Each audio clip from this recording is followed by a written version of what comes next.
public water systems to ensure that all Massachusetts systems are in compliance by October 16 for the applicable components of the lead and copper rule revisions. My staff and I and our technical assistance provider partners are just an email or phone call away to assist you. We have 500 registrants today, so please write your questions into the chat box. We will answer as many questions as we can during this session, and all questions and answers will be posted on our website after the training. Thank you again for your attendance today.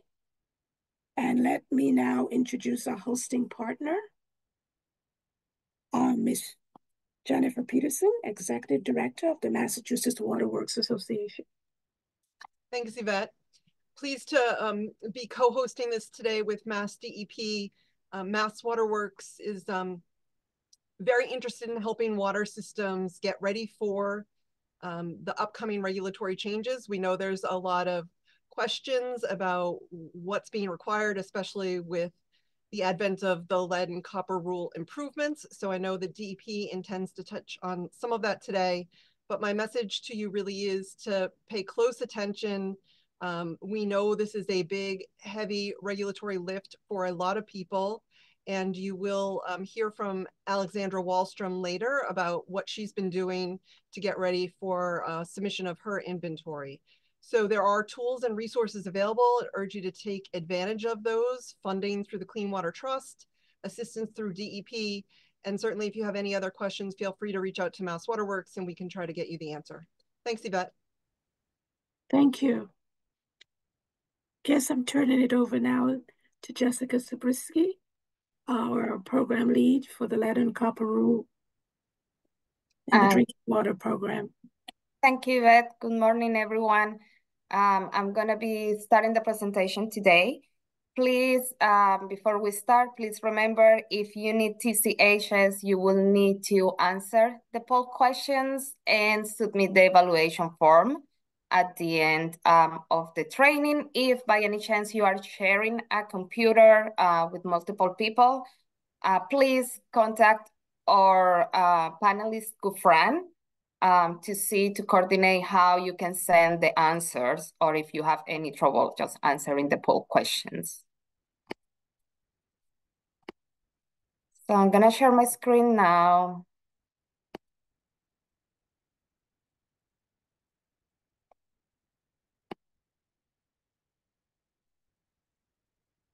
Okay.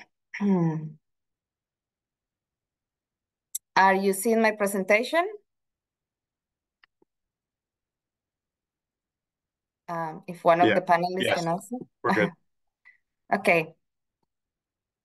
So in Massachusetts, we have 768 communities and non-transit non-communities public water systems that will be subject to the upcoming lead and copper rule revisions, or LCRR. As you know, under the LCRR, these systems will need to submit an inventory of all service lines in the distribution system, which means that we will have around 1.9 million service lines in the states that will need to be identified. Let's then start with one of the main questions that we are getting, and is how systems should be preparing for the inventory requirement this year and for the upcoming monitoring requirements next year. But first, let's do the first poll questions. If Jasmine can launch the poll, please.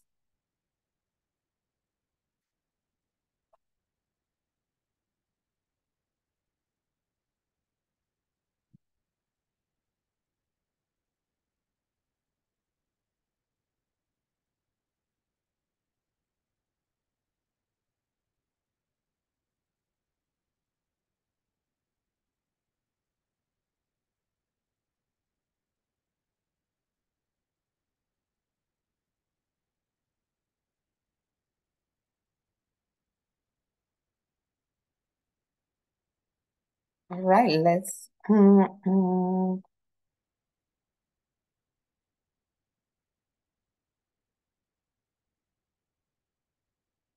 Okay, let's continue while you are answering the poll questions.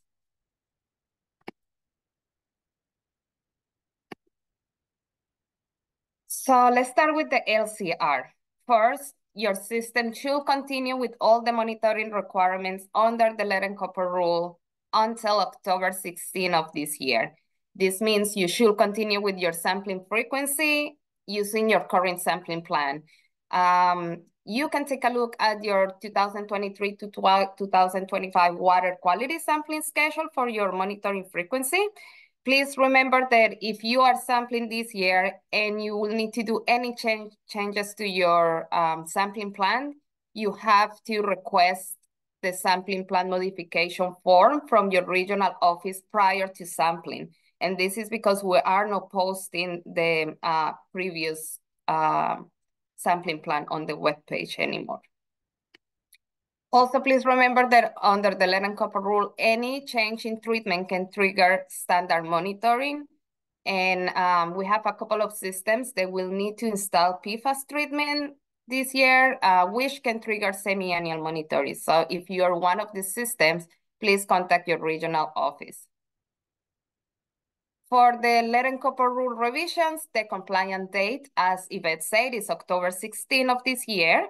By these days, communities and NTNCs should submit first the initial service line inventory.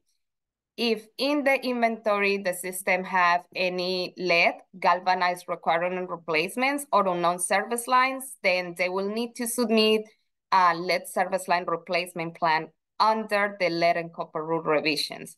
However, this plan might be put in pause. This is pending the lead and copper rule improvements. One of the questions that we got regarding the LCRR lead service line replacement plan was what will happen if a system has no lead in their inventory, but it does have unknowns? Do they still need to submit the lead service line replacement plan? And the answer is yes. The system will need to submit it, but focusing on how are they planning to verify the materials, the unknown materials, and the plan to remove the service lines in case it will be lead. Another requirement that will be effective after October 16 is the service line material consumer notification. So this notification will be triggered for household or buildings that have any lead, galvanized, requiring replacement, or any unknown service line. And this should be done 30 days after submitting your service line inventory. So let's say in your inventory, you have 10,000 unknowns. What this means is that within 30 days, you will need to send 10,000 notification letters to the households. Also, after October 16, systems exceeding the lead 90th percentile value of 15 parts per billion will be required to do a tier 1 public notice that will require delivery to all customers within 24 hours. And under the LCRR, the sampling will begin in 2025. So let's pause there and let's talk about the lead and copper rule improvements. So for the LCRI, the highlights for this year are, if it is published by October 16 of this year, it will put a pause on most of the lead and copper rule revisions monitoring requirements. This means the systems will continue to sample under the current LCR in the regular monitoring frequency until 2027.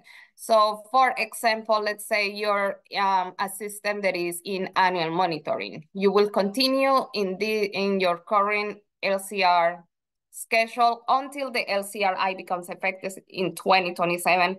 Or of course, if you will exceed the action level or something happened, then you will change your monitoring frequency. However, even if the LCRI is published by October 16, you will still need to submit your inventory so that it's not changing. And you will still need to comply with the LCRR service line material consumer notice, the one that is due 30 days after submitting the inventory, and with the tier 1 24-hour PN. So let's look at the two scenarios that we have right now. The first scenario is what will happen if the LCRI is not published by October 16 of this year. So under this scenario, your system will continue sampling plan under the lead and copper rule this year. same tier classification, same sampling frequency. You will need to submit the service line inventory again. We recommend you to submit the inventory as a draft by April 1st. This is our recommended date. And this is because this will give us time to review the inventory and offer you technical assistance if needed. We receive a couple of inventory already. And for the systems that are already submitted, thank you very much. You will be receiving your certification form this week, by the end of this week, along with any comments needed to improve the inventory. By October 16, you will also need to submit the non-lead service line certification form if your system has non-lead service lines, galvanized requiring replacements, or unknowns. And this is a MassDEP requirement. You will also need to submit the lead service line replacement plan, contrary if your inventory actually identified lead, GRR, or unknowns. You will also have to compile a list of all schools and early education and care facilities for offering sampling starting 2025. And if you are a community system in Massachusetts, you should already have this list in your sampling plan. The list should include all schools and childcare facilities that are licensed, and these include family daycares or home daycares, how they call it. You should also be prepared to notify customers with lead service line, GRR, or unknowns. We will have ready templates for these requirements, and you should be ready for the tier 1 PN in case of lead 90th percentile exceedance. So Gufran will put the websites where you can go and look for the list of schools and childcare facilities in your distribution system.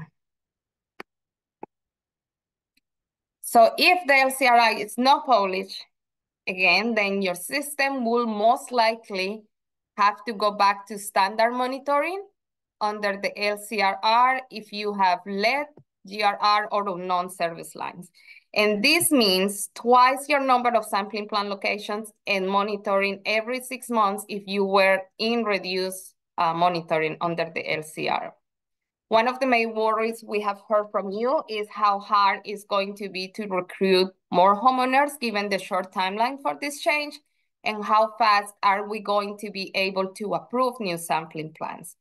And our answer is, if the LCRI doesn't put a pause on the monitoring requirements under the LCRR, we will ensure that your sampling plans are going to be approved in a timely manner. Now, contacting customers and ensuring participation can actually be more difficult tasks due to the timeline. Therefore, if you think you will not have enough time to collect enough customers for 2025, please contact your regional office as soon as possible so we can develop a compliance plan. Systems with no lead service lines, GRR, or unknowns might be eligible for reduced monitoring if they have sampled according to the LCRR between 2021 and 2024. And we are going to be putting a link in the chat right now with the guidance of how your system might be able to stay in reduced monitoring under this scenario. Now, this is the second scenario that we have, which will be the most likely scenario to happen. And this is what will happen if the LCRI is published by October 16 of this year. As with the first scenario, this year you will continue with your regular LCR monitoring. By October 16, you will still need to submit the initial service line inventory, but not the lead service line replacement plan. However, we strongly recommend you to develop this plan because it can help you with your capacity program. You can start to plan ahead for funding, for example, for lead service line replacement. So we strongly recommend you to still do this plan. You will need to submit the non-lead service line form if with your inventory, if your system have non-lead. If you have lead, GRR, or unknowns, you will still be required to do the consumer notification 30 days after submitting the service line inventory. And the tier 1 PN will still be triggered if 90th percentile is exceed for lead. Now, the difference here is in 2025, you will continue to sample under the lead and copper rule all the way until 2027, when the LCRI will become effective. So now let's take a look at the questions that you have about developing your service line, but first let's do another quick poll. So Jasmine, if you can launch the second poll, please.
Okay, from the answers that we're seeing, it seems like a lot of systems have already started the inventory, which is very good.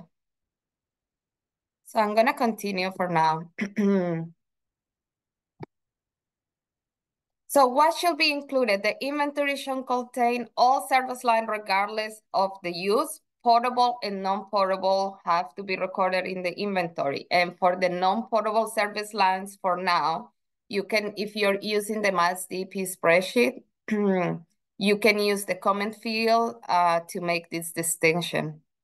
Service line connected that are connected to vacant or abandoned buildings should also be included in the inventory.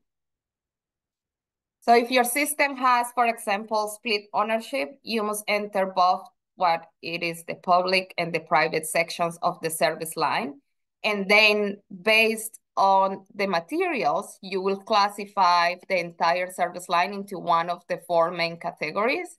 And same is with the case for systems that own the entire service line. And the main categories are lead, galvanized requirement replacement, lead status unknown or simply unknown, and non-lead service lines. So let's see here. A service line will be lead if any part, for example, of either the private or the public side of the service line is lead. The service line will be non-lead, for example, if you have copper in one side and copper on the other side, then it will be non-lead. The service line is galvanized requiring replacement if the downstream portion is galvanized here. And the upstream portion is unknown or currently non-lead, but the system is unable to demonstrate that it was never lead. And the service line will be unknown here if you have, here. If you have, for example, non-lead, and on the private side, the lead status is unknown, so the whole category will be unknown. The water system must make the service line inventory publicly available, including a location identifier for any lead or galvanized requirement replacements. This can be street address, intersection, or landmark. In Massachusetts, we're gonna require unknowns to also be included with an identifier. Even though the LCRR does not require water systems to make the inventory publicly available with the exact street address, MassDEP and EPA suggest as a best practice for you to publish, when possible, the locations with the addresses for transparency and to help to inform customers. So here it's examples that we have. We have Malden, Boston. They have GIS databases where customers can go and input the address and they will get the service line information material. And we have other other systems that have PDF available already on their web pages. And please remember, water systems serving more than 50,000 people have to provide the inventory online. Now, how to submit the inventory? The first part is the inventory has to be submitted as a CSV file to MassDEP using program director email. If you're using your own database, please make sure that it contains all Massachusetts required fields for submission. Now, the second part, if your system has any lead service line, GRR or unknowns, then you should submit or fill out the online lead service line replacement plan. And Gufran is going to put the addresses for the links for this lead service line replacement plan. If your system doesn't have any of these materials, then you have to submit the non-lead certification form along with the inventory. And the link also will be provided. So once you have submitted your inventory, we will reach out back to you with the service line certification form of approval. After submission, please remember that consumer notification is due 30 days after completing the inventory. Remember, the inventory is a living document and have to be updating when changes are identified during the course of normal operation. So now let's launch our second poll question. Jasmine, if you can.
Okay, so let's take a look of how we can classify service lines in the inventory. If the ownership is split, this is how it most typically will look like. You have the water main, then you have the system-owned service line of the public side of the service line, and then you will have the private side of the service line. The definition of the service line under the LCRI, it means a portion of pipe which connects the water main to the building inlet, and where a building is not present, the service line that connects the water main to the outlet. So for this case, you will enter the address for each structure and the information for both public and private side in the spreadsheet. So this first example is pretty straightforward. This is a community system where each service line is connecting to the building.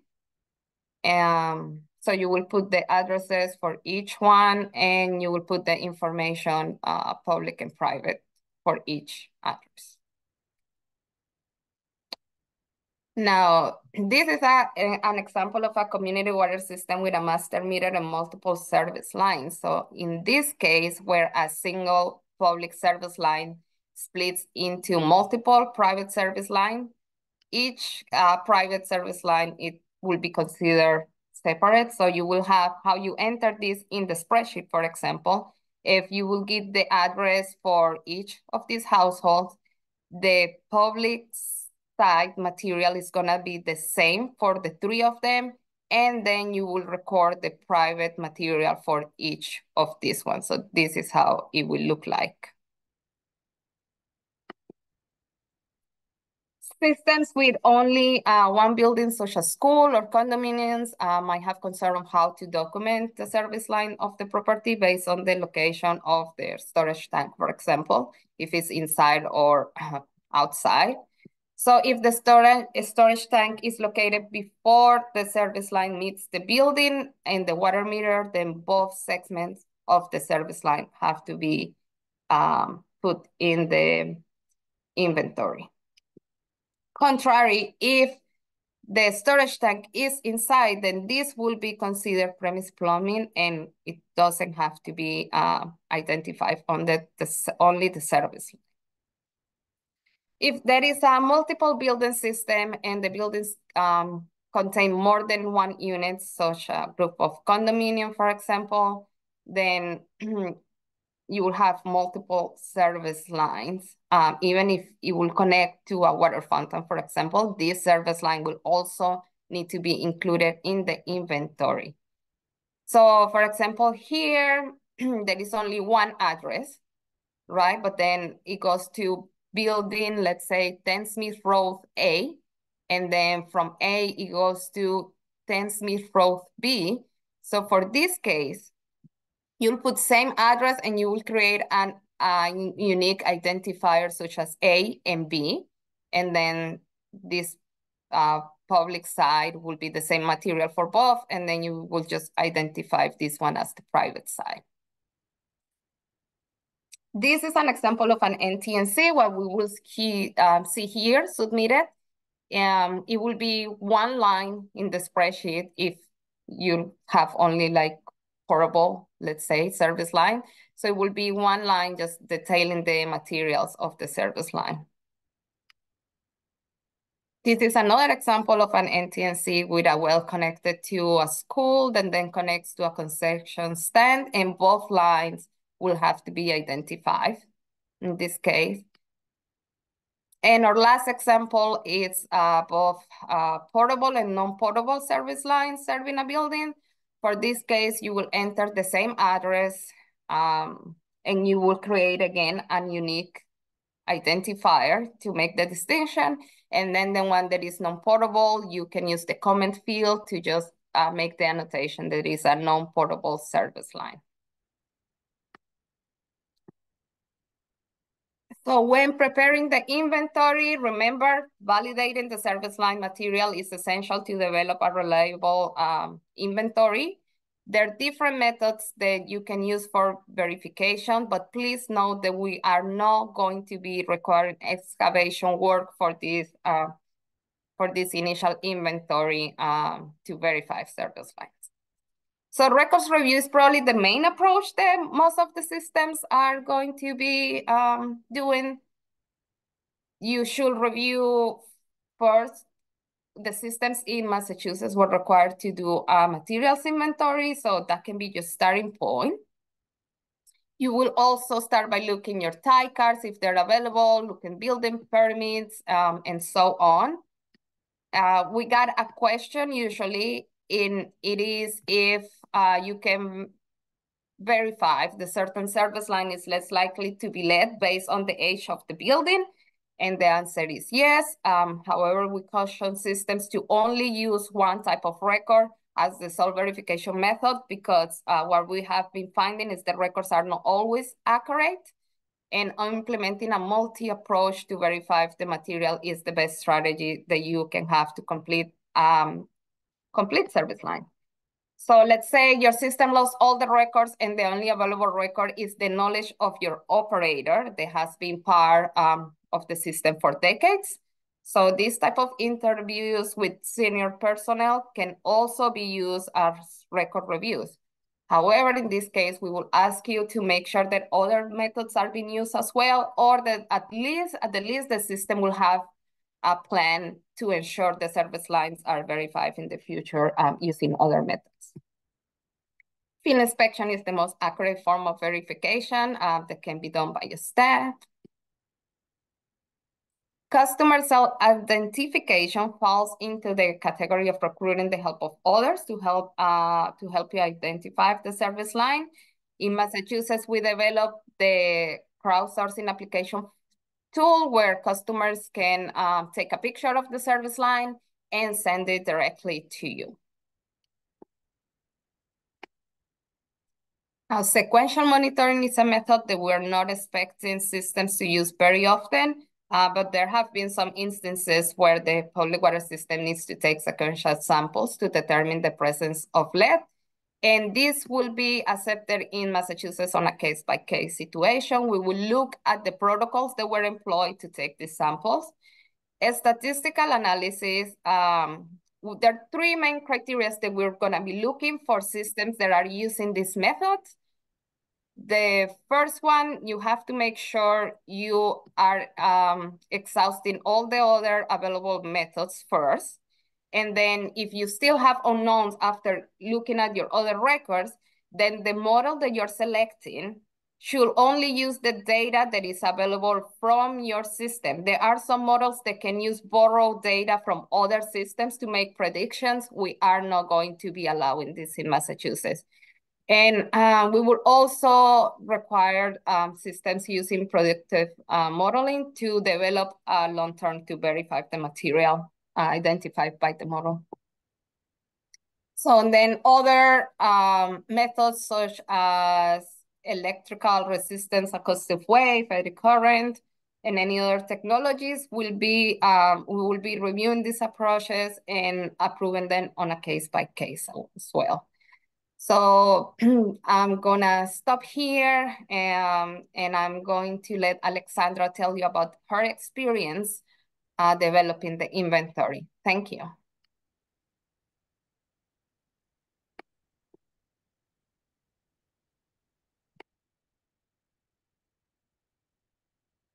All right, I'm gonna start sharing my screen. So if you can let me know when you can see that.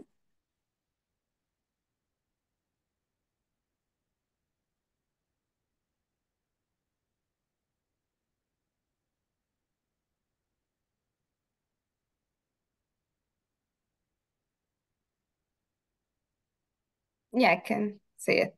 Okay, perfect. All right, so good morning, everyone. My name is Alexandra Wallstrom. I'm the Environmental Compliance Manager at the Acton Water District, and I'm going to tell you a little bit about my experience so far working on our inventory. So I'll kind of give you a little bit of an overview of the district, talk about things that we've had success with, things that we've struggled with, records we found useful, and kind of where we're at today with our inventory, and then just some challenges and things to think about while you're developing your inventory.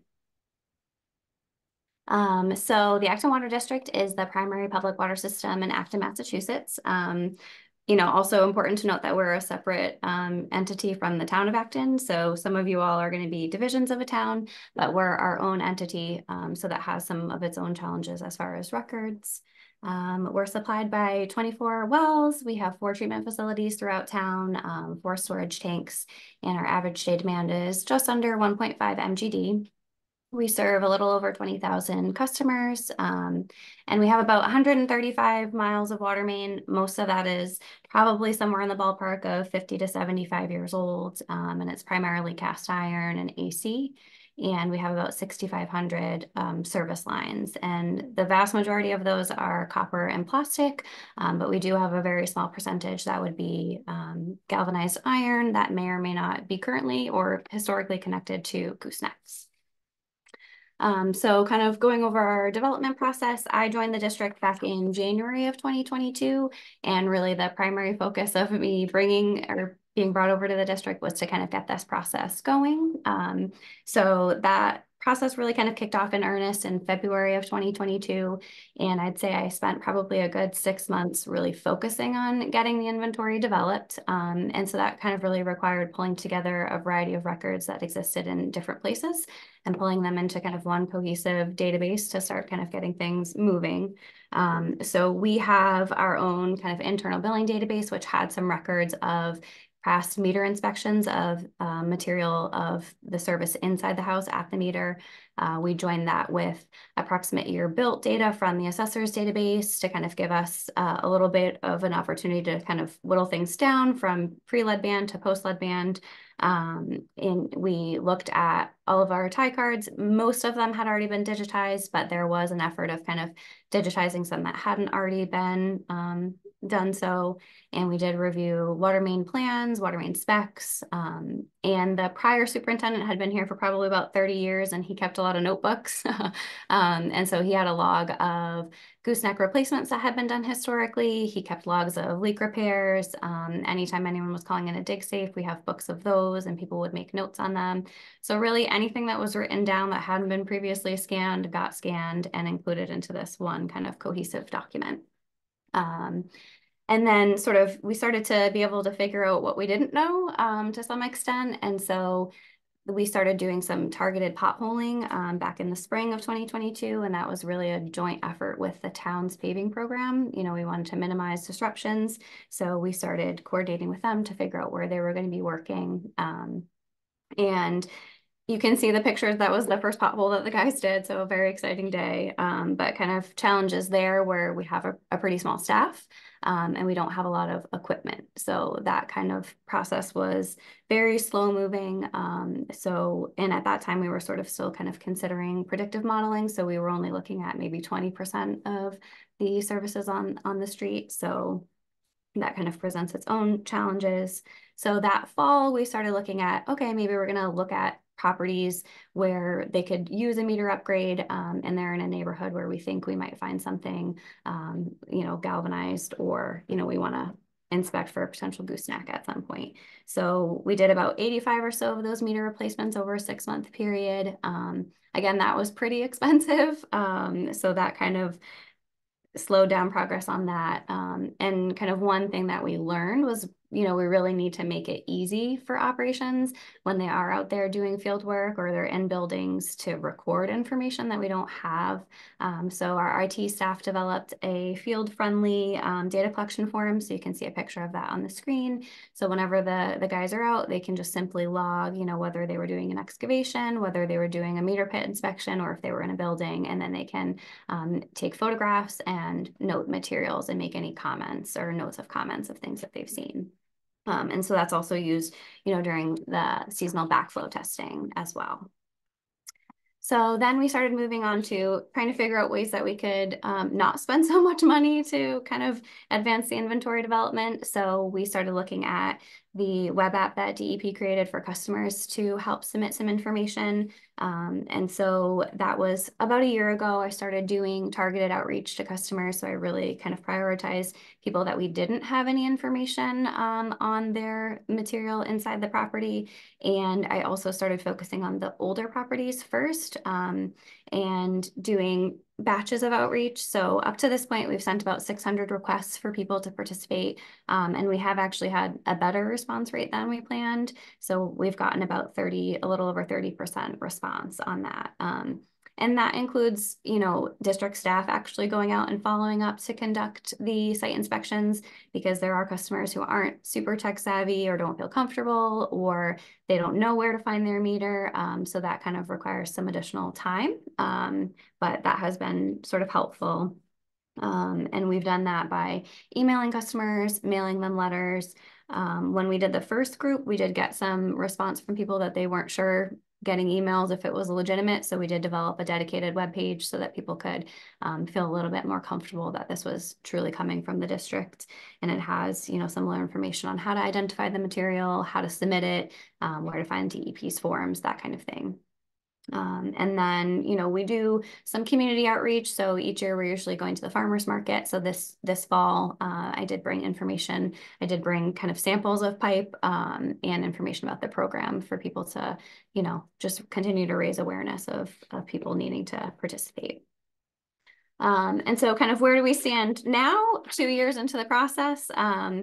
About 4,200 of our services are associated with buildings that were installed before the lead ban, so 1985 or before that. Just under 900 of them, we know the entire material from main to meter, and that they're non-lead, but the vast majority you can see, we either don't know part of that service line material or we don't know the whole thing. So about 21% or so of the pre-lead ban services, we know what they are. We don't require any further action on them. So that leaves about 80% that are going to require some type of follow-up, whether it's a site visit, you know, a customer request for them to identify the material themselves, or at some point, you know, physical excavation, because the vast majority of them are actually unknown on our side. So kind of as Jessica had pointed out, you know, there have been a variety of different methods proposed for identifying that material, but in the absence of records, really the best way for you to figure that out is going to be at some point exposing it. So that's kind of a future thing we'll talk about in a second. But essentially, you know, we're kind of at the point where we're looking to coordinate with the town of Acton. And, you know, we just had a meeting with them where we're going to look at coordinating for future paving projects. And as I mentioned, that we're our own entity, you know, kind of reaching out to different town departments like engineering, planning, to see if they have any plans that the district doesn't actually have access to that might help us fill in some of the information that's missing. And then, you know, for us, we're not really focusing a lot at this point on any of the services that are associated with buildings that went in after 1986, just because they were after the lead ban. So kind of focusing our energy before that kind of went into effect. So at this point, kind of what's coming next, we're going to continue to send out these self-ID requests to customers. I'm actually planning on sending out some more this afternoon. We have a meter replacement program that's going to be coming up. You know, we expect to do a full meter replacement in theory over the next 5+ years. So that will help us continue to gather information on the customer side of the meters. You know, and then we're sort of looking at working with a contractor to start doing some vacuum excavation. And then really the next phase also is going to be creating or re-updating our database to meet the requirements of the MassDEP submittal.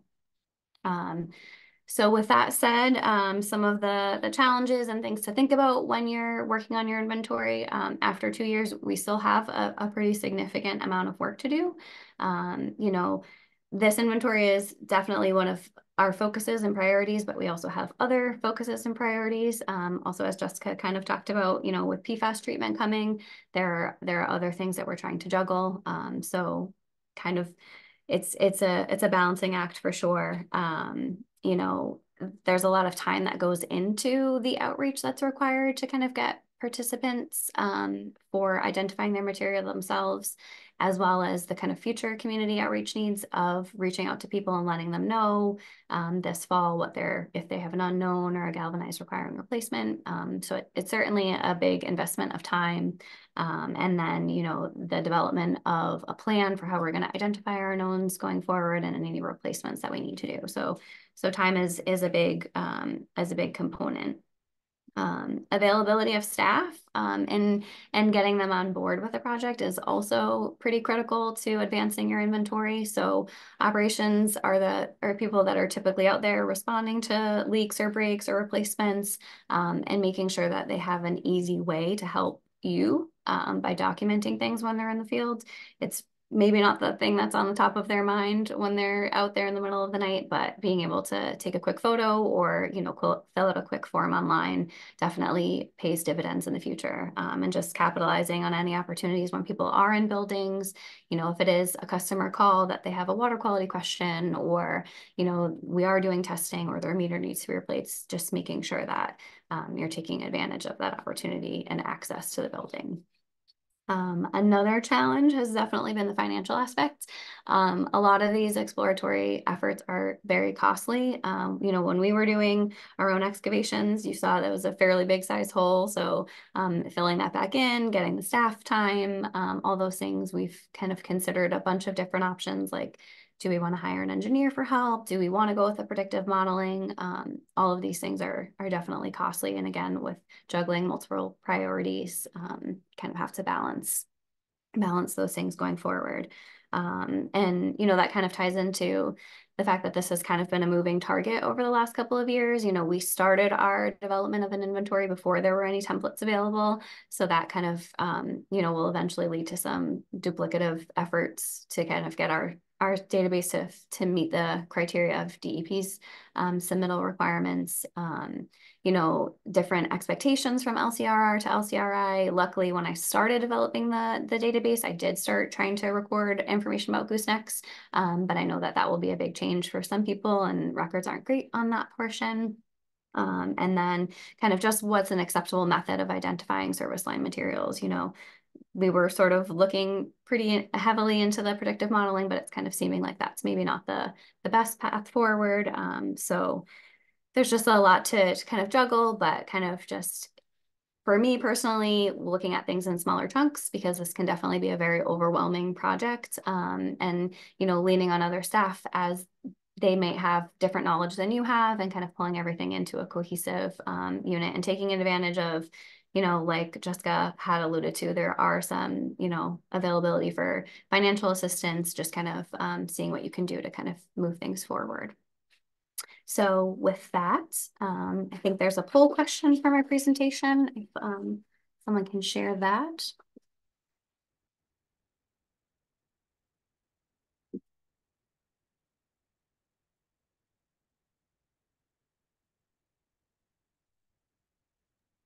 Alex, while people are answering the poll, there are a couple questions for you in chat. And one Okay. of them was, what did you use for a program for the guys in the field? And are you vacuuming the service instead of digging? Yes, so we use JotForm. That's something that our guys are pretty familiar with. They've been using that for a couple of years. So it was an existing form that we essentially just made a small tweak to make it particular to identifying material. And that's kind of worked out pretty well. And we are looking to go forward with vacuum excavation as opposed to the digging that we were doing previously. So that's kind of our next phased step at this point.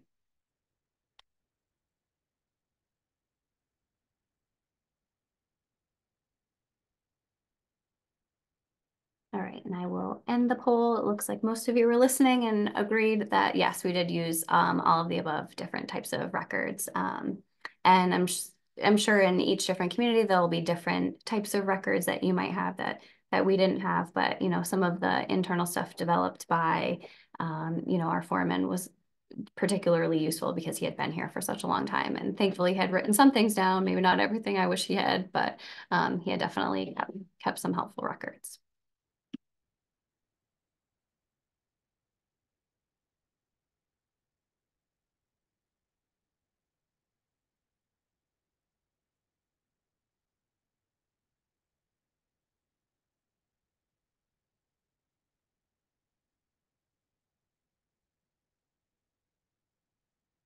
Jessica, I'm not sure who's up next.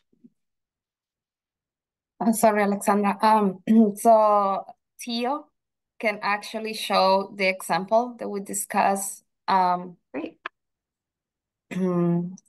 So Theo, if you want to do what Alexandra shared with you, please. Sure. Alexandra, do you want to stay on as well, just in case there's some questions?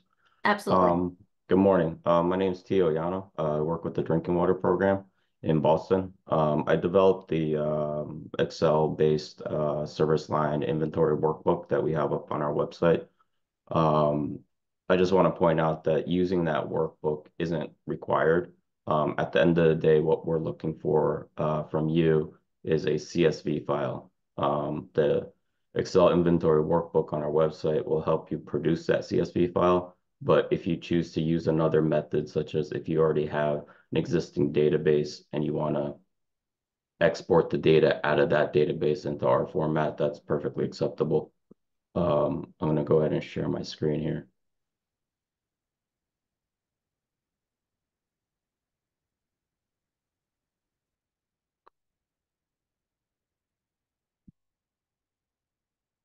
Are you able to see this?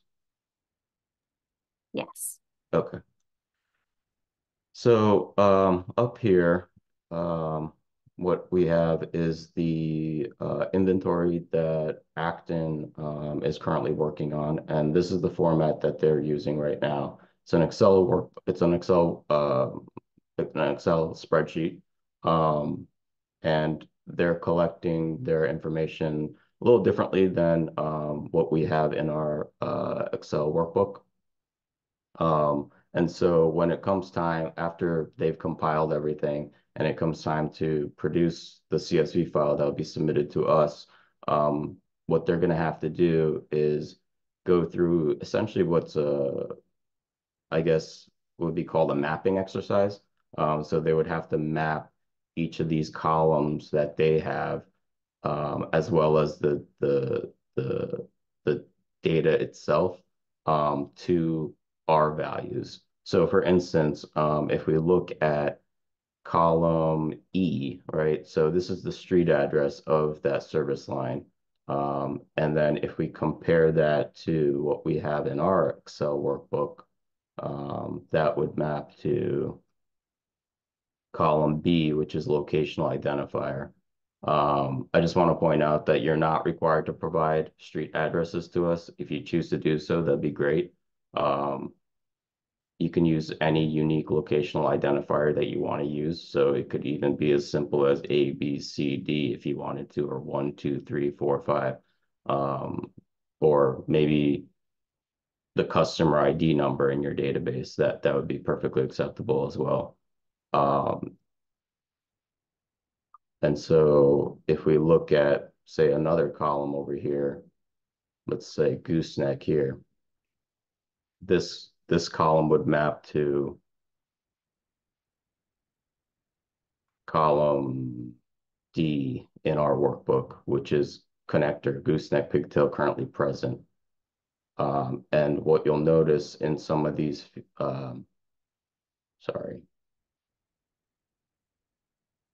in some of these columns from Acton is that, for instance,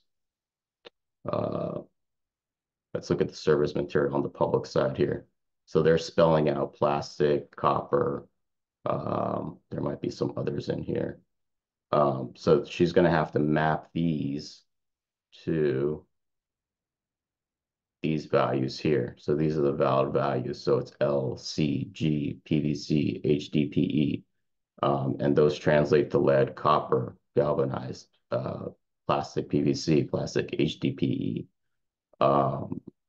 And so this is kind of the exercise that they're going to have to go through, as well as put all of these columns in their workbook into the correct order of our workbook. And so if you download the instructions on our website, which I have right here, if you go to page 5, you'll see that we spec'd out the CSV file. And so as long as your CSV file is in the same order as it appears in this table, you'll be okay, as well as meeting the correct values for each of these columns in the CSV file. You'll notice that there's some columns before column letter A. We're also going to need just the headers for these columns in your CSV file. You can leave them blank if you're producing your CSV file out of a different system. But if you use our workbook, it'll automatically put in these columns for you when you output the CSV file. This is just for data processing needs on our end. And so you should probably use a combination of the instruction set as well as our workbook to figure out how to map all this data to the correct values. One thing I do want to point out is that in the Acton spreadsheet, in the Acton workbook, they have multiple verification methods. We're only asking for a single verification method, and our workbook only allows a single verification. So in the case of multiple verifications, we ask that you use I guess, the most accurate verification method that you've used. And then if you used other verification methods, you can include that in the, I believe it's the last column, which is a general comments column. So you could enter the other verification methods that you used. Let's see what else.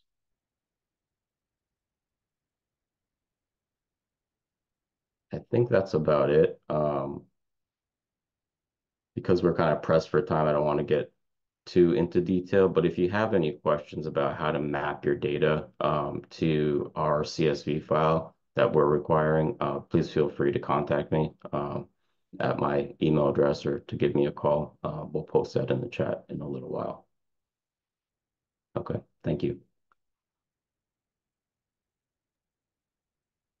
Thank you, Theo, very much. So now we are going to introduce the UMass Technical Assistance Provider. Hannah, Eric, and Marcela will be talking today.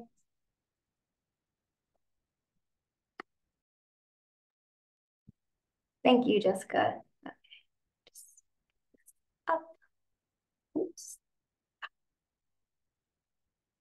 All right, hi everyone. My name is Hannah Parson. I am a program manager on the Service Line Inventory and Lead Service Line Replacement Planning Small Systems Technical Assistance Program at UMass.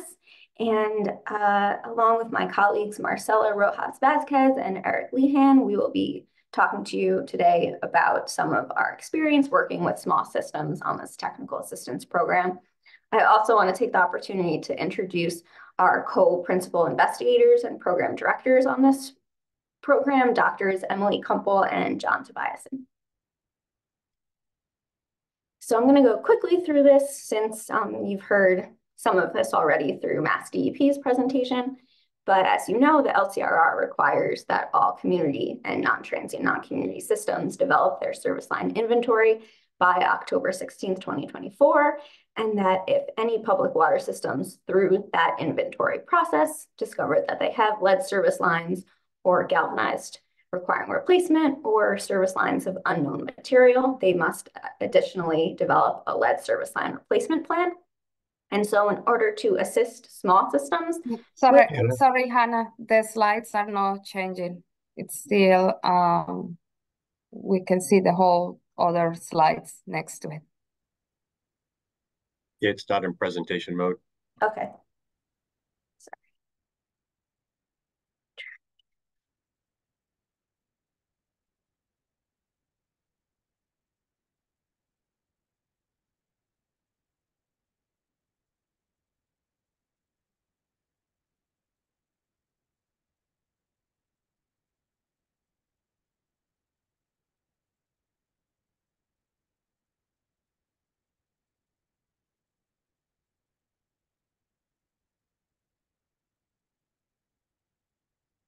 Is that any better? Annie, you might not be sharing the right screen.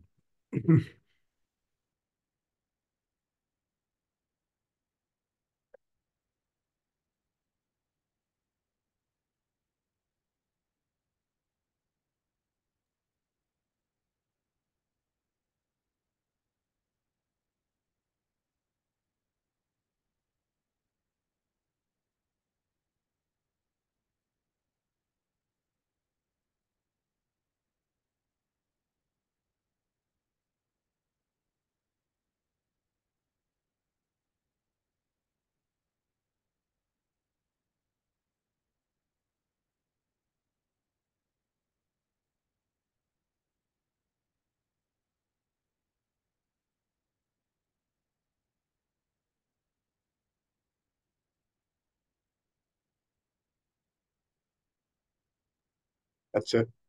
We can see Is it that now. better? Yep. Okay. All right. Thank you. Sorry about that. Okay. Okay, so as I was saying, MassDEP developed this assistance program to help small public water systems, those that serve less than 10,000, complete this work. And this assistance program was funded through 1.3 million from the lead service line drinking water SRF set-asides. So a little bit about how this program is being implemented. So MassDEP is partnering with UMass Amherst as well as 2 contracted environmental consulting firms to implement the assistance program. And UMass Amherst technical assistance providers have generally been assisting the small systems with the least number of service lines. This has typically been the non-transient, non-community systems, as well as some very small community systems, typically those that have less than 25 service connections, although we have assisted some larger community systems as well at UMass.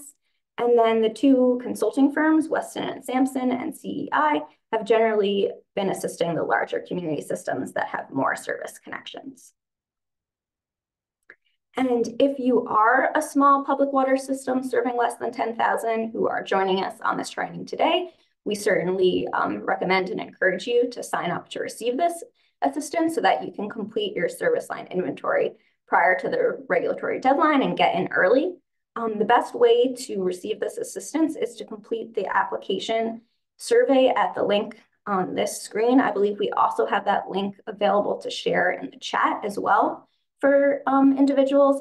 And we've also received some questions from some contract operators who want assistance for multiple of their systems and may not necessarily want to fill out the survey for each individual system. And if that's the case, you can email us at the program director email, or we also have a UMass specific technical assistance email that I'll also put in the chat for you. And we can work with you to sign up all of your systems if you're interested in that. So if you are a small system and you sign up for our assistance, this is the type of technical assistance you can expect to receive.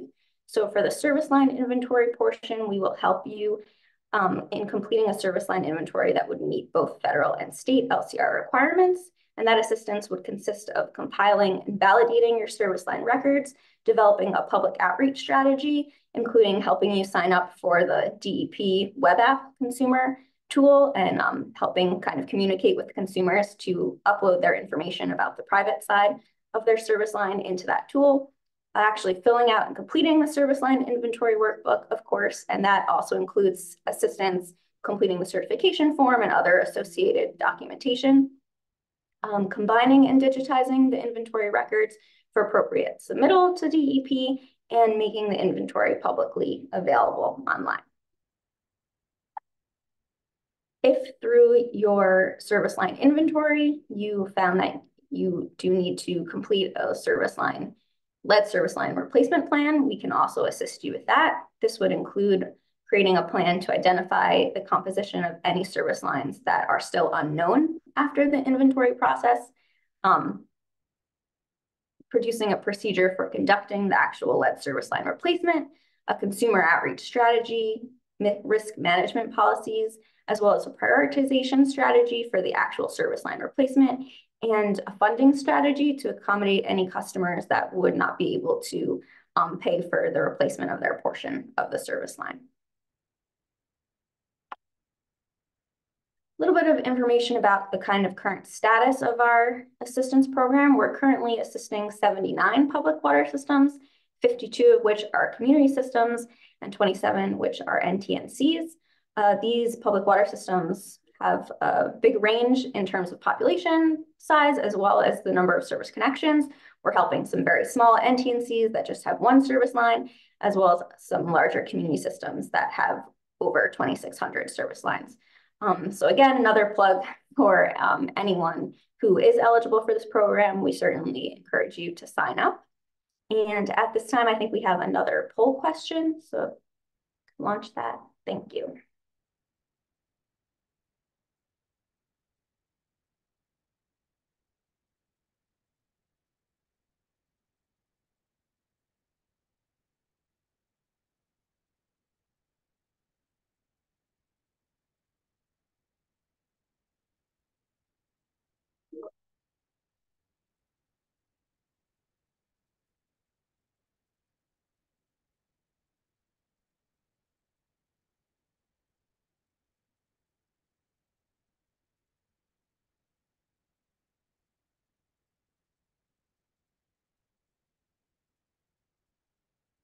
Okay, it's looking like just about half and half of individuals were aware of the program beforehand or not. So that's great that we can raise a little awareness about this program that's available. So I'm going to close this out.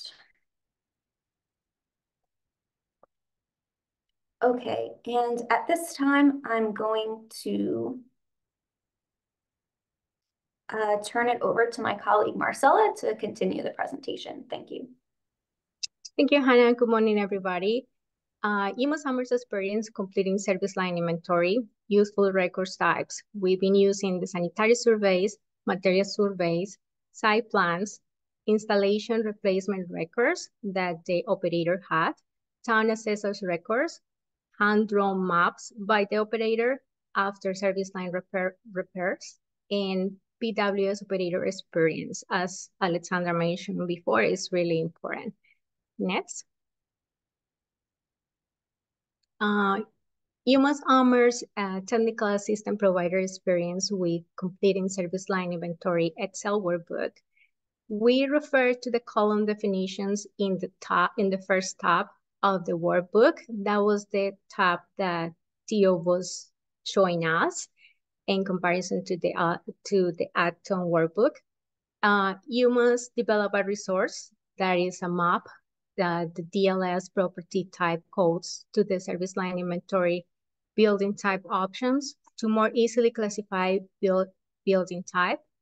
We also refer to the visual aids such as MassDEP, EPA, service line diagrams to define public and private service line specific scenarios as well. We use a lot phone calls. We talk to the operators through emails, Zoom, and in-person meetings. So that way, this is helpful to review records with them, and we help to familiarize operators with the service line inventory Excel workbook. Next. And this is an example of how the variety of records are helpful to complete the service line inventory Excel workbook. This is our first case study, small mobile home park. First of all, we needed to understand what kind of community was this. It was in a vacational spot trailers. This is a manufactured homes, which are considered vehicles, but they are not. They cannot be moved, and they don't have any property cards. They have certificates of origins, which it was a little bit challenged to determine if they were installed pre-lead or after lead ban. So the variety of records, we were able to identify that the public and the service line sections tend to be plastic without connectors, only corporations that tap into the main. Some of the records were not, here says that they were available, but were not available. However, documents that were submitted to MassDEP that contain service line information help us to complete the service line inventory. Thank you, and with this, I pass to my colleague, Eric. Hi, thanks for having me.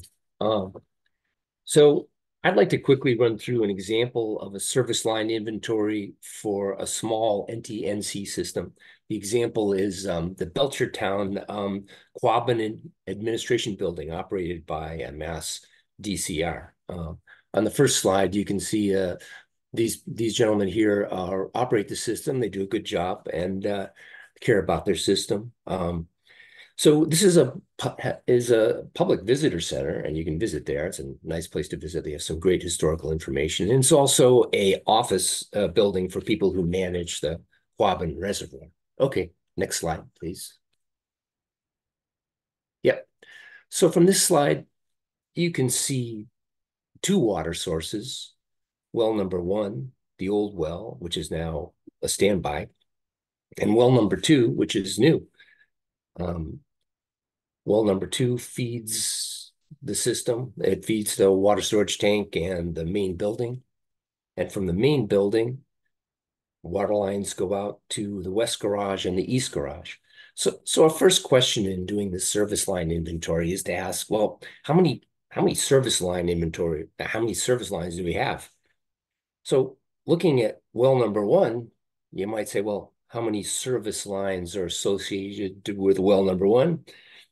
The answer is 0, because the well is inside the building and there is no service line. It goes right from the well to plumbing. Looking at the rest of the system, you see a service line going from well number 2 to the main building, and then one service line going to the west garage and one to the east garage. Next slide, please. Yeah. So next question, thing we have to figure out is what's the material here? So referring back to EPA's table for classifying service line materials, we can look at a section of that. And I'll look at 2 cases. On the bottom row, the system, though, we talk about the system-owned portion and the customer-owned portion. And here, let me digress a little bit and say that in this case, that doesn't matter. We really have an upstream portion and a downstream portion with respect to the dissolution and precipitation of lead. There are many factors, but ownership isn't one of them. So we'll just consider upstream and downstream. And on the bottom row, well, the upstream portion is not lead. It's HDPE or it's cast iron. And the downstream portion is also not lead. So certainly the entire service line is classified as non-lead. Now, in the row from the bottom, the second row up from the bottom, suppose that there was galvanized service line in the system. It would still be non-lead because there was no upstream leaded pipe now or previously. So in either case, the service lines are classified as non-lead. So far, so good. Next slide, please. Yep. There, that slide. So I mentioned that they had very good records. And here we have a photo from 1937 showing the installation of some of the original cast iron pipe. And this gentleman is pouring leadite to make a leadite joint for the cast iron bell and socket pipe. Does that make it a lead service line? No, it has a lead joint, or a leadite joint rather, but it's not a lead service line. Furthermore, leadite isn't lead either. If you go to the Corrosionpedia website, it talks about leadite as being a sulfur compound that was invented during the World War period of last century to as a substitute for lead because there was a short supply of lead. So you might say that leadite is to lead as margarine is to butter. They would have preferred lead, but they had leadite. And that's been in use since the 70s. So it's still a non-lead service line. Next slide, please. Yep.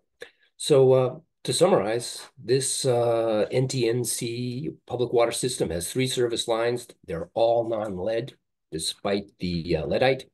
And this can be certified as a non-lead system in the certification form submitted by the owner along with the service line inventory. And you're done. That's it for me. I'll pass it on to the next team member. Thanks, Eric and Marcella. And so just in conclusion, some overall kind of lessons learned through assisting small systems. We found that in-person technical assistance provider site visits have often been effective as well as maybe necessary to help the smallest systems with the fewest service connections. We found that once evaluated, many of the small NTNC systems have had no lead service lines and can safely be certified as non-lead. So that's good news for them. And importantly, we've found that we often need to work with multiple public water system representatives, contract operators, owners, distribution operators, on-site maintenance individuals to gather all the records and complete the inventory successfully. So it's kind of a takes a village approach that we found successful. So thank you again. And at this time, I'm going to pass it back to Jessica, I believe, for some questions. Thank you.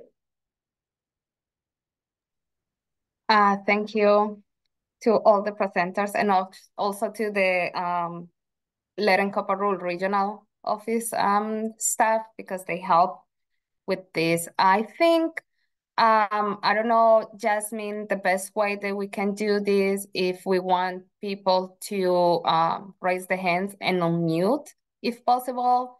If it is not possible, if you have more questions, we can be answering them through the Q&A.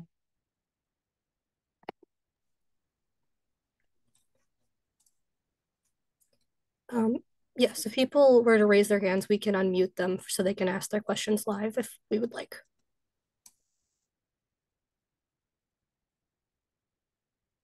Okay, does anyone has any question? Please raise your hands.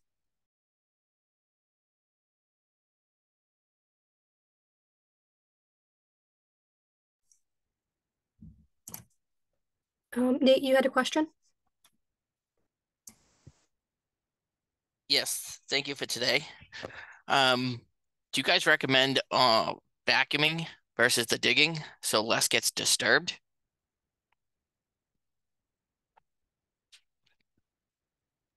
Yeah, I could. This is Damon Gutterman. I can try to answer that one. I'm not sure we have a strong preference for one versus the other at this point.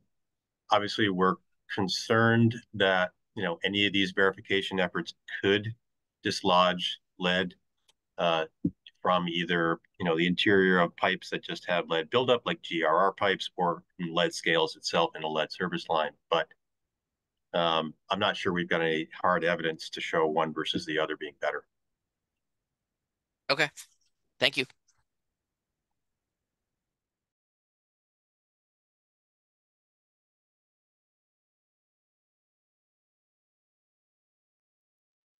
Any other question?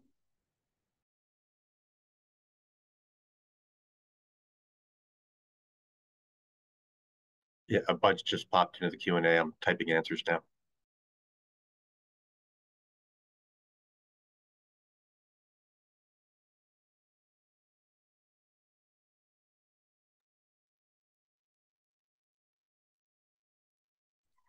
Does everyone have access to the chat, right? To the Q&A, I mean, because then if not, some people are gonna be missing the answers.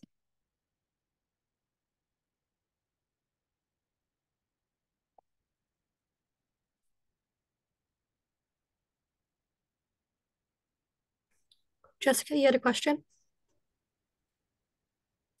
Yeah, I had emailed some questions. I guess in the beginning we had been asked to send questions ahead of time, so I had emailed a bunch of questions a week or so ago. But one of them was for submitting the lead service line replacement plans. So I know DEP has the website where you can fill in some information, but we're going to have written plans for the clients that we're working with. Are those documents supposed to be submitted as well? And if so, how do we submit those? Yes, correct, Jessica. So the question was, how will the lead service line replacement plans be submitted? The actual plan itself, not just the info on the lead service line app, I guess the online. So you should fill out the online plan. I believe, Tia, correct me if I'm wrong, there might be a space that you can attach your grid plan to the online lead service line replacement plan. If not, then you just attach when you're sending the service line inventory to the program director email. Yeah, I'm not sure if we have a file attachment for that form. If we don't, we can put one in there so to make it a little bit easier and more intuitive. Yeah. Jessica, I think your second question was, I don't know if this was yours, but we got another question, and it's, I am aware of all public and private service line in my service area they know what the materials are, except for one private service line, which they cannot get in contact with the homeowner. do they need to submit the lead service line replacement plan for just one unknown private site in the entire system? The answer is yes. Even if there is one unknown, you will need to submit the lead service line replacement plan. However, if you know with certainty, for example, based on the age of the building or any other records, that the service line is not known to be lead, even if you don't have the exact material, you can classify it as unknown, does not contain lead or galvanized. And in this case, then the whole classification, it's not gonna be unknown. We got a third question. That is, the LCRI now requires the connectors and goosenecks information material to be included in the inventory. This was always included in the Massachusetts inventory template spreadsheet anyway, so it is not new for Massachusetts water systems. Can you confirm that if a connector gooseneck is lead, it still does not affect whether an entire service line is classified as lead? And correct, under the current lead and copper rule revisions, LCRR, a lead connector gooseneck pigtails do not affect the classification of the entire service line. Under the proposed LCRI, lead connector does not affect the entire classification of the service line. However, it does impact the lead service line replacement plan, among other requirements. We got another question, and it's, how do you expect to review and approve inventory submissions that include a non-lead certification form and a request to remain on reduced monitoring if these are only submitted by October 16, 2024, yet sampling is required to begin in January 2025? Will anybody be able to stay on reduced monitoring? And so like we say, this will be depending on the LCRI. If it is published by October 16 of this year, then it will put a pause on the monitoring requirements under the LCRR. Inventories with non-lead service line, GRR, or unknown service lines, what we're gonna do is that we will review the verification methods and just make sure the public water system submits the non-lead service line certification form along with the inventory. Now, the systems will continue with the LCR, but if the LCRI is not published, then you will need to make sure that your system has been monitoring according to the LCRR between January 1st, 2021 and October 16, 2024 to make sure that you can stay in reduced monitoring.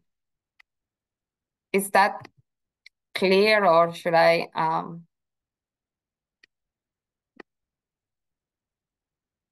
Okay, no hearing anyone. Well, maybe I can clarify that a little bit more. So let's say you do not have any lead service lines, unknowns, galvanized requiring replacement, and you are a community water system, and between January 2021 and October 16, you were monitoring for lead in sites that were, of course, with no lead because you have no lead. So then your public water system might be able to stay in standard monitoring, but you should also have between that same time, you shouldn't have any action level exceeders for lead. So we will look at where you were sampling, that your samples were valid, of course, and that you didn't have any exceedance. And then based on that, then you might be able to stay in reduced monitoring. But this all pending the lead and copper rule improvements.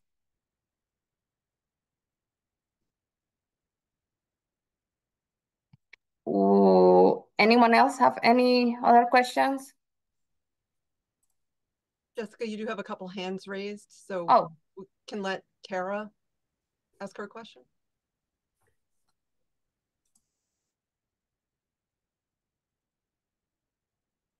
I don't, Jasmine? Kara, can you unmute?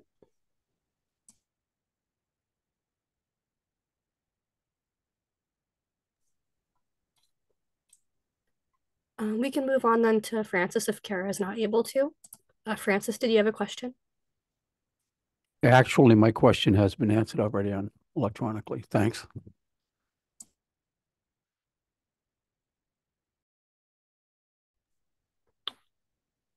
If Kara still has her question, or if there's anyone else that would like to raise their hand to ask a question.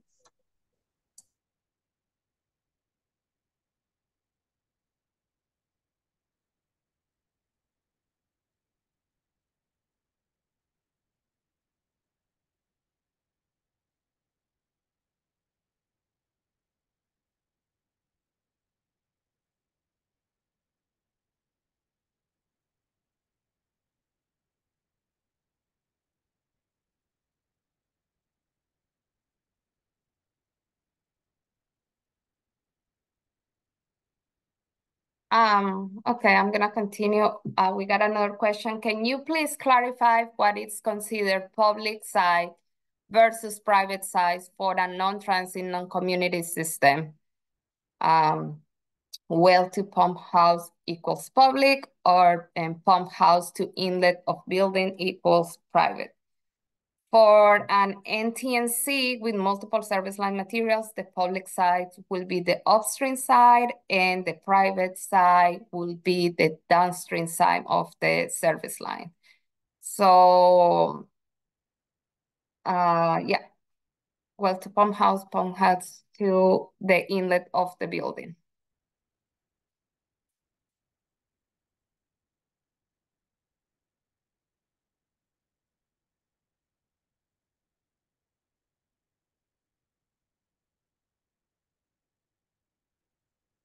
Any other questions?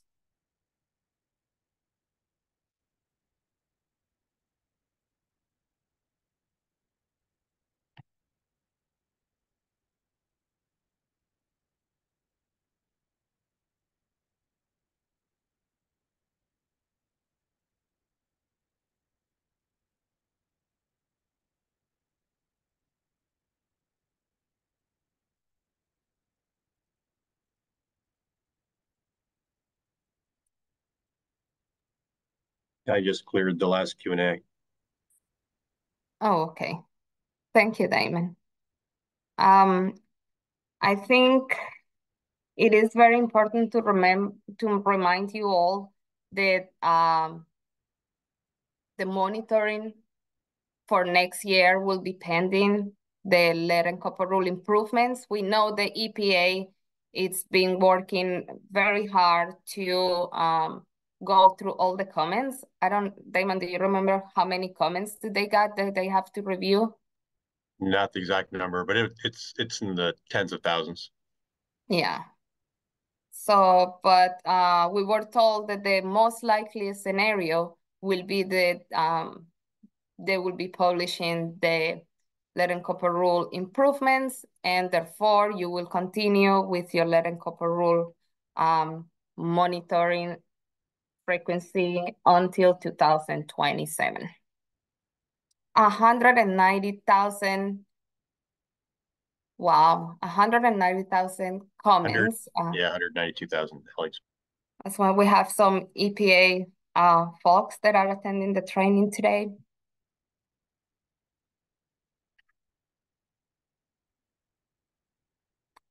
And yep, I don't know, Damon, Theo, would you like to remind the public water suppliers? I think you covered everything I would cover. Thank you. Yeah. Yeah, I don't have anything either. Okay.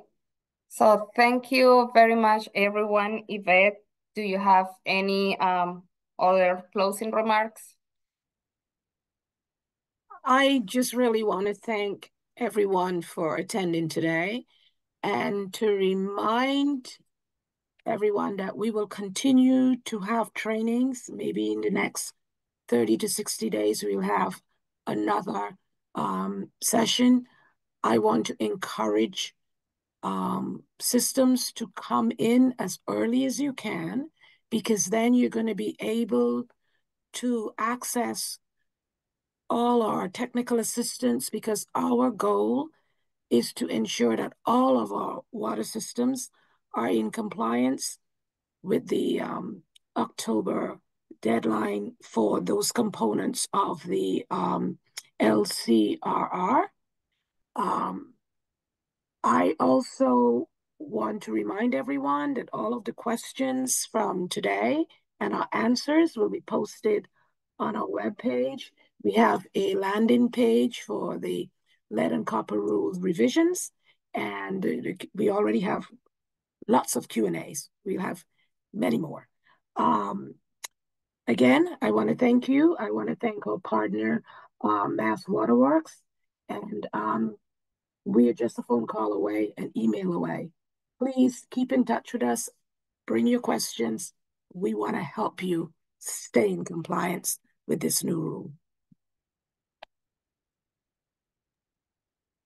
Thank you, everyone.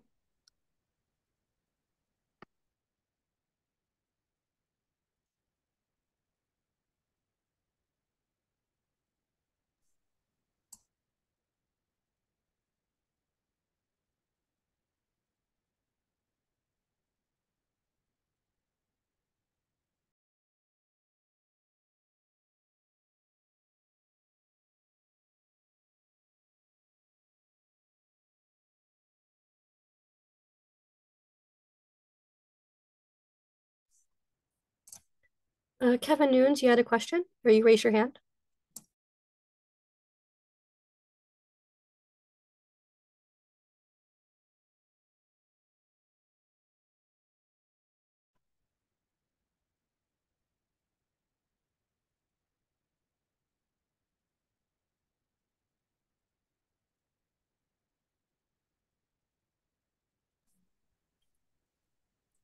Kevin Nunes, we can't hear you if you are trying to talk.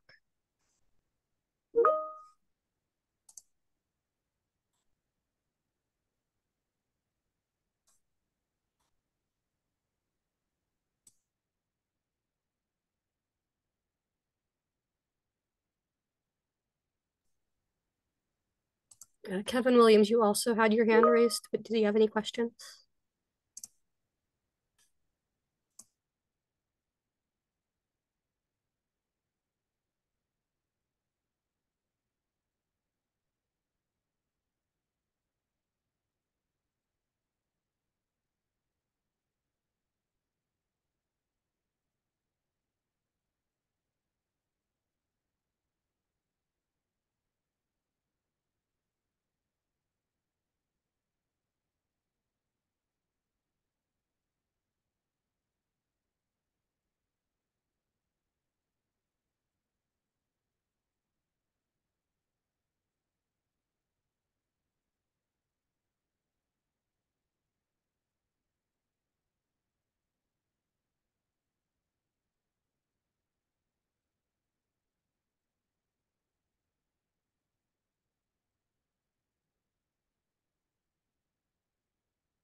Jessica, there's a question about whether TCHs will be emailed. How does DEP intend to send around the TCHs?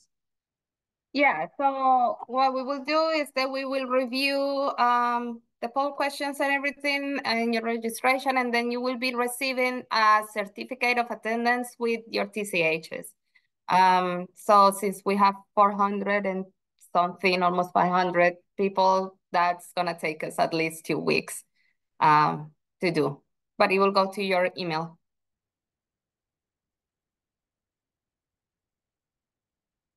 Thanks, Jenny. Okay.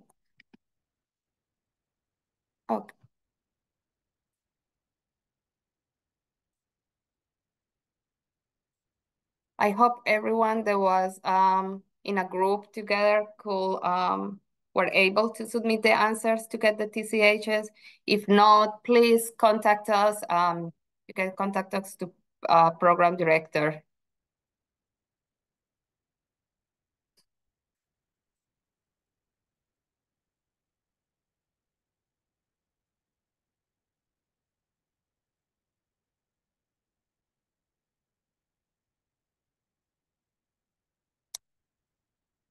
There is a question from John about TCHs. Do they submit individual questions? I believe there was an option to submit questions with the name. Answers with the name through using the chat or emailing Gufran. If we receive the answers, then they will get the TCHs.